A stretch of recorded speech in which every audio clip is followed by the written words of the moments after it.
Une mauvaise nouvelle. Ouais, c'est une mauvaise nouvelle. Genre sur un point essentiel.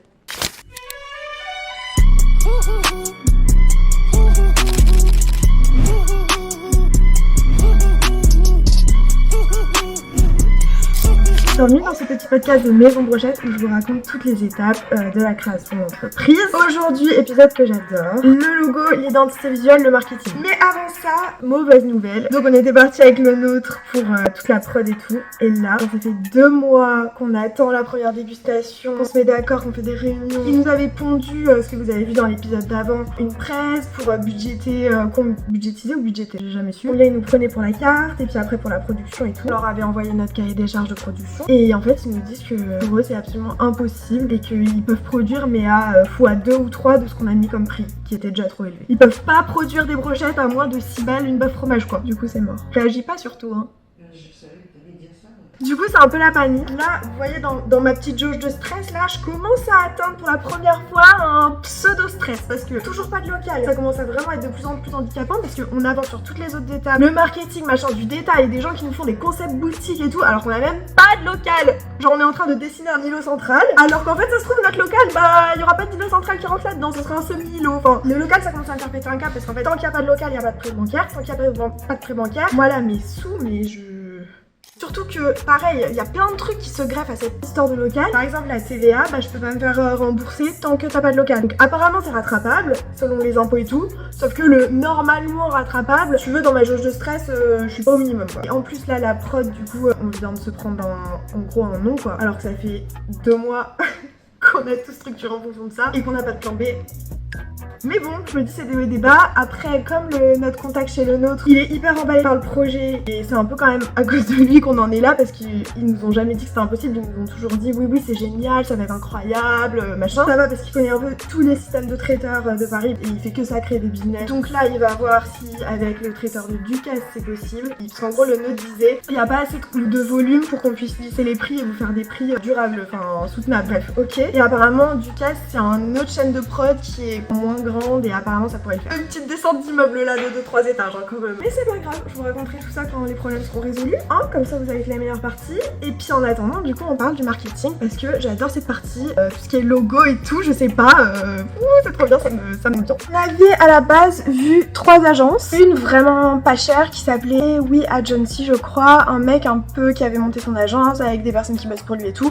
Pour le coup c'était genre 10 fois moins cher que les 2 autres agences qu'on avait vues, mais je vous avais déjà raconté. Après on a vu Felicidad Studio qui était super, mais pareil c'était des devis en gros à 5 chiffres. Et après au pif j'avais pris les têtes de pub parce qu'en fait tu sais faut mettre en concurrence 3 personnes, mais moi j'avais déjà craqué sur les premiers. Et en fait c'est grâce au boss du tête de pub qu'on a trouvé le gérant. Au final on a bossé avec les têtes de pub parce que j'ai kiffé la présentation du boss qui s'appelle Shai Lévy, qui a tout de suite compris notre projet et tout, enfin bref ça a grave matché. Il y a eu plein d'étapes, déjà les étapes de négo du prix ça a duré peut-être 1 mois je pense. Il y avait tout un débat sur lui, il sait qu'il y a une étude de positionnement à faire. Et ça en gros c'est ce qui fait augmenter la facture. On sait déjà ce qu'on veut. Il faut juste créer l'idée qu'on a. Il faut pas créer une idée. On a matérialisé ça par un mood board, tout un texte et tout pour expliquer ce qu'on voulait. Donc le mood board que vous avez déjà vu dans l'épisode je ne sais plus combien. Et on leur envoyait ça. Et bref, au fur et à mesure de négo, un peu appuyé par Fred, on a réussi à valider un tarif qui nous correspondait à peu près parce qu'on n'a pas des budgets non plus YOLO quoi. On leur a filé leur mood board et de là on a fait un premier rendez-vous. D'ailleurs c'était trop bien, on est allé au Péninsula, c'était trop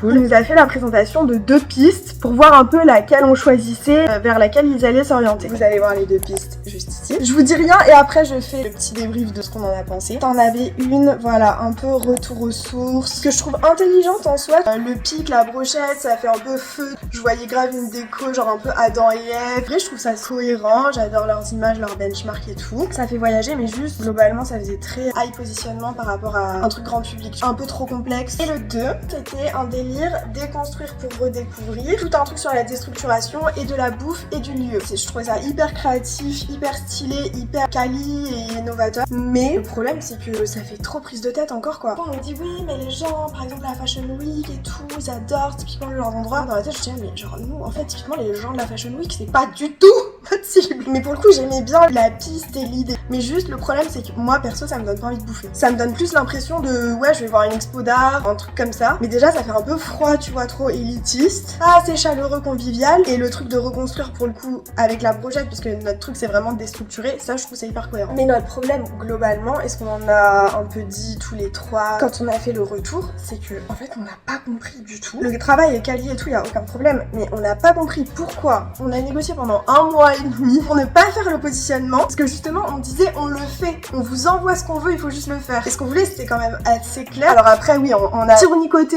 600 fois sur un mot. Est-ce que c'est plus boudoir? Est-ce que c'est plus velours? Est-ce que c'est plus à la française? Est-ce que c'est plus charme à la française? Ça, mais l'idée de base, un peu baroque boudoir. Un truc un peu revisité, déstructuré et plus pop, plus moderne dans une ambiance globale qui est très historisée, un peu féminine, Marie-Antoinette et tout. Donc ils se sont pas du tout vexés ni rien, ils ont été trop choux comme d'habitude. De toute façon, on les adore. Enfin, franchement, ils sont incroyables avec nous, c'est super. On en est passé à une réécriture du cahier des charges. Il y a eu vraiment un échange entre nous deux. On a fait une réunion tous les trois avec eux pour se mettre d'accord sur des mots précis parce que eux, enfin, je les comprends, hein, mais chaque mot est hyper important. Si on met un peu ambiance Mozart, l'opéra rock, bah pour eux c'est hyper différent. Du coup, étape d'après, on s'est mis d'accord sur le script. Ils nous ont envoyé un deuxième dossier, qui est le concept version 2, avec une petite ébauche de manifeste. Donc manifeste, c'est ce qu'ils appellent l'histoire, le storytelling de la marque, des idées de déco, d'atmosphère, une idée d'identité visuelle de couleur, enfin palette, des mots-clés, genre là ils avaient mis charmant, atypique, intime, playful, chaleureux, étonnant. On est tous d'accord dessus. Et en gros, nous fallait qu'on valide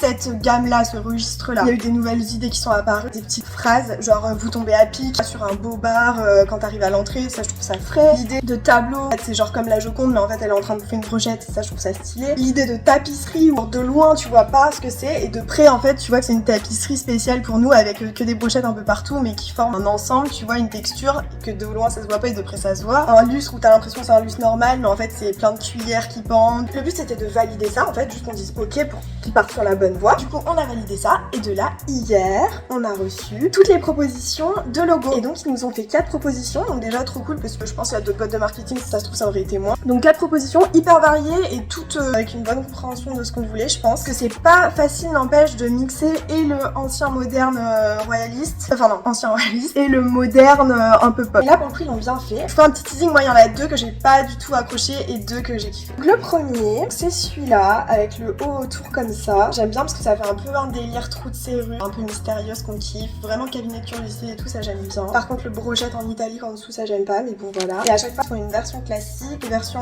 holographique, une petite explication, différentes versions du logo. C'est fourni quand même. Des interprétations pour la tapisserie. J'aime beaucoup la version le turquoise, la holographique, je trouve c'est hyper frais. Ça fait un peu saut du roi pour le coup. C'est un peu ce que j'imaginais quand j'imaginais mon logo et que je l'avais pas. Après le deuxième, c'est ça. Moi j'avais pas compris, ils l'ont dit quand ils ont fait la presse. Mais en fait c'est une brochette au milieu, le zigzag là. Ah pareil, ta version classique. Effet néon. Alors là pareil, je sais pas si c'est moi qui ai de la moutarde dans les yeux, mais j'avais pas vu que ça faisait une bouche et un M le truc hein. En gros t'as vu, t'as une bouche comme ça autour de la brochette et ça fait le M en même temps. J'avais absolument pas vu, mais j'avoue que c'est bien pensé. Différentes versions, les tapisseries, et après t'as l'explication. Et là pour le coup, dans cette version là, celui que je préfère c'est celui-là, là, celui qui s'affiche avec le néon au milieu parce que je trouve que ça ressort vraiment. Troisième du coup c'est celui-là, beaucoup plus fin. Pareil tu sais quand t'es en rendez-vous il t'explique 10 milliards de trucs philosophiques sur le logo. Oui en fait là regardez, il y a des pics à brochette, toi t'es là genre ouais ok, faut avoir de l'imagination quand même, mais ok. Ça doit être marrant de bosser dans une agence de marketing quand même. Très classique, un peu signature. Bon la version fluo, pas trop de différence avec l'autre. Là toute l'explication. La tapisserie why not. J'aime beaucoup cette image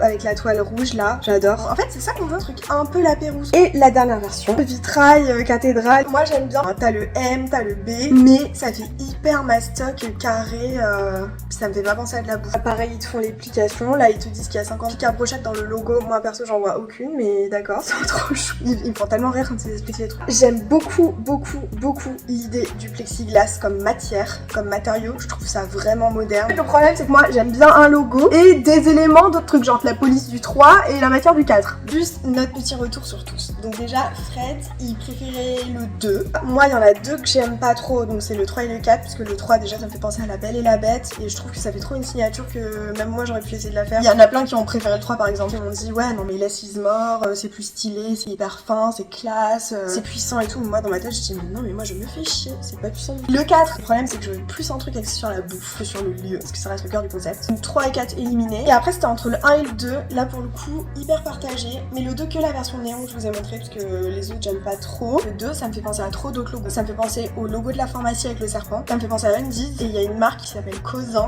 c'est vraiment littéralement ça avec un truc barré. Moi je suis plus sur le 1 parce que notre idée principale c'est pas le moderne, genre le moderne c'est la touche en plus sur le baroque.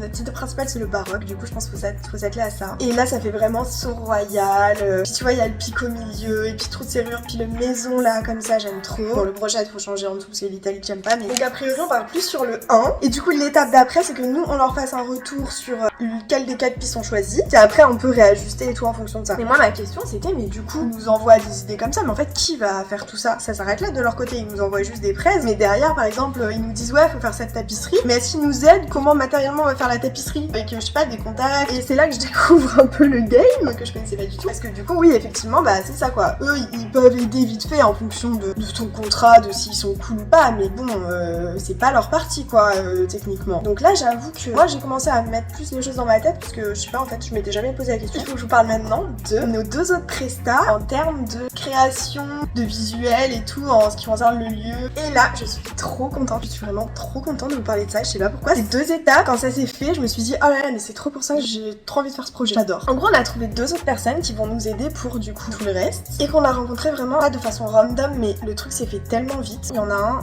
le dimanche soir on a commencé à dire ouais Fred il nous disait il faut quelqu'un pour l'intérieur boutique, pour faire des plans, pour dessiner, même avant qu'on ait le local c'est important. Du coup moi j'étais ok bah très bien, enfin dans ma tête on a toujours pas le local du coup c'est dingue de faire des plans, bon j'avais un plan de blocage là-dessus. Moi j'étais fermé à rien, ils nous disent bah moi j'ai une pote à pied à Berlin et tout qui est top, qui a fait des projets de ouf, elle pourrait peut-être nous faire un truc, donc si vous voulez faites un entretien avec elle. Donc déjà ok pour l'entretien, elle répondait tout de suite. Entretien prévu pour le lendemain. Ah, j'adore quand les trucs vont vite, ça se passe comme ça. Et après en parlant à TH je disais bah moi aussi je connais, enfin j'ai une pote archi à Grenoble, enfin je sais pas trop quel est l'objet du travail qu'on demande, parce que Fred il a l'idée dans la tête mais moi je l'ai peut-être pas parfaitement compris. Si c'est dessiner l'îlot central ou un concept boutique, est-ce qu'il faut un architecte, est-ce qu'il faut un designer, tu vois, je connais pas trop. Moi j'ai 2 potes architectes, dont une qui était ma meilleure pote avant quand même, plus j'ai une pote qui est toute jeune et qui travaille dans les décors de Cinoche. Elle a fait design, elle crée ses petits objets, bon ça c'est son activité annexe, mais en fait elle travaille dans les décors de Cinoche, genre par exemple elle est pour scène de ménage et puis elle va faire le décor pour une ambiance un peu XYZ, elle connaît les hangars, t'as tous les objets que tu loues, des objets complètement random, atypiques, elle fait ça à Paris, du coup elle connaît bien les endroits de Paris. Et du coup direct PH il fait ah mais ça pour moi c'est typiquement le profil qu'il nous faut. Notre resto il va plus ressembler à un décor de Cinoche qu'à un restaurant classique. Donc en fait pour moi le profil est top, et en plus si elle est jeune, il disait j'aime bien les profils jeunes parce que tu sais quand c'est les premiers projets les gars ils ont pas de famille, de contraintes de trucs, ils sont à fond dans le projet, et c'est pas comme s'ils en ont fait 40 derrière et puis que là c'est juste un plus. Il y a toujours une première fois, par exemple elle ça va être la première fois qu'elle crée vraiment un resto ou un décor qui va rester. Non, ils sont un peu corps et âme tu vois, surtout dans les milieux artistiques comme ça. Bah moi j'étais trop contente parce que je voulais surtout pas vendre ma pote, parce que si ça se passe pas bien ou que les gens sont déçus c'est encore pire. Limite j'étais un peu réticente, mais bon je survendais pas du tout le truc, et c'est lui qui disait ah non mais là c'est, je pense c'est exactement ce qu'il nous faut. On a fait rendez-vous avec Mérave le lundi, rendez-vous avec ma pote Julie Tirano ça s'appelle. On a fait le petit entretien, ça s'est trop bien passé. Tu sais ça se voit quand les gens ils sont, je sais pas, moi c'est tellement une affaire humaine quoi, même les affaires, enfin juste il y a des gens t'as envie de bosser avec eux et il y a des gens non quoi. Et là typiquement c'était oui, elle nous présentait ses projets et tout, enfin c'était top. Et là il a fait le débrief après, il a dit bon bah juste un truc, un peu surpris que ce soit en anglais du coup, parce que déjà qu'on n'y arrive pas en français. C'est le moment où avec la boîte de marketing on essayait de trouver 50 mots différents pour dire la même chose, mais alors en anglais va te dire cabinet de curiosité en anglais, cabinet of curiosity. Ça a bien accroché, et en gros la décision a été vite prise, c'était juste bah c'est une affaire de prix quoi. On n'a pas 50 budget pour 50 prestataires, donc si c'est plus de 5, 6, 7 000, enfin c'est juste impossible. Donc moi je lui ai envoyé le script qu'elle en avait besoin comme base de travail en anglais vers 4 ou 4h30 du matin, et le lendemain elle nous a envoyé son devis à 11h du matin. On s'est mis d'accord le jour même à 17h. Contrat signé et renvoyé le soir même quoi. Premier raconte le lendemain. Du coup c'est allé ultra vite. J'ai adoré. On a entretien avec Julie et là j'étais tellement contente. Ça s'est tellement bien passé et j'étais tellement fière de ma pote. C'était trop chou. Elle avait ultra préparé. Elle avait fait une presse avec des commencements de recherche. Déjà qui montrait, elle avait compris le sujet donc c'était cool. Et c'est pas moi qui lui avais dit toutes les infos. Bon, même si elle entend parler de Maison Brochette depuis 6 mois, mais ça illustrait exactement ce qu'avait dit PH sur les jeunes et que tu vois ils en veulent. Là c'était exactement ça. Elle a reçu le truc la veille à 3h du mat. Le lendemain elle était déjà à fond. Une affaire qui roule. Après j'ai un peu essayé de coordonner les deux en demandant à Merab si elle était ok pour un peu partager ses travaux au fur et à mesure de l'avancement à Julie qui allait faire la mise en place. Moi je me dis les créateurs ils ont un peu sur les partenariats, ils ont leur petit ego, leur petit truc et ils veulent pas trop. Et là du coup, enfin de toute façon ça se voit que c'est des chatons donc là, le doute se posait même pas. Mais questionner comme ça je trouvais ça poli et un peu classe et gracieux. Et les trois vont se coordonner ensemble. Une histoire qui finit comme je les aime en mode bisounours, partnership. Je vous dirai la suite. Et en plus un des gros avantages que ce soit Julie, c'est que ce qui est trop cool parce que moi j'espérais vraiment m'investir là-dedans parce que pour le coup c'est ma partie préférée. Je rêve d'aller à Saint-Ouen pour trouver des objets complètement random, enfin tout ça. Et là du coup je vais pouvoir le faire et en plus je vais le faire avec ma pote et ça va être incroyable. Et en plus je sais qu'elle est hyper débrouille. Genre elle a déjà bossé avec plein de matériaux différents, dans des plans galères. Faut juste des gens démerdent en fait. Du coup trop contente. Donc je vous tiens au courant de la suite. Prochain épisode, j'avoue que je sais pas ce que ça va être. J'espère que ça va être on a trouvé un local parce que là je commence sérieusement à stresser ma vie. Ça reste assez aléatoire. On a 2 visites la semaine prochaine. Une à l'île Saint-Louis mais genre qui va à l'île Saint-Louis? Vous allez à l'île Saint-Louis? Vous êtes allé combien de fois dans l'année à l'île Saint-Louis? Moi une fois parce que je me suis retrouvée en after après Silencio à une soirée d'un gars dans son appart à l'île Saint-Louis mais vraiment il a fallu me faire monter dans un van, je savais pas où j'allais et je me suis retrouvée à l'île Saint-Louis tu vois. J'ai pas décidé d'aller à l'île Saint-Louis. Et un autre local à rue Tronchet dans le 9e et qui est ultra cher et en plus dans lequel il y a des travaux genre tout à refaire. Pour vous dire que les pistes sont pas au max et ben je me souhaite à moi-même bon courage pour la suite parce que là on attend quand même un petit point mort. Voilà.